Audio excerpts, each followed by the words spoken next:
बहुत होश में। ऐसा नहीं है कि कर्मों का फल नहीं मिलता। बहुत जब कर्म अपने स्वरूप में आ जाएगा तो बड़े बड़ों को दंड देता है, बड़े बड़े संत महात्माओं को भी दंड देता है, बख्शता नहीं है। बड़े बड़े संतों के जीवन में देखा गया।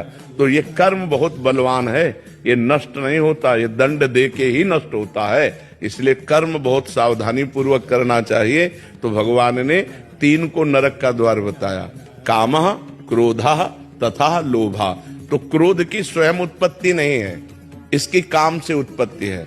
कामा संजायते क्रोधा।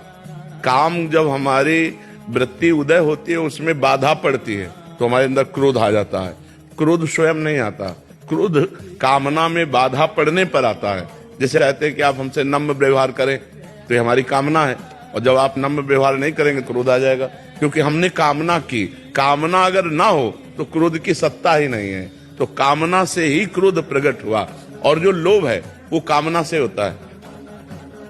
कामना पूर्ति होने पर लोभ होता है, और कामना की अपूर्ति होने पर क्रोध होता है। तो मूल जो है वो काम है। इसीलिए भगवान ने गीता जी में कहा, ये काम सबसे बड़ा शत्रु, इसको मार डालो अर्जुन।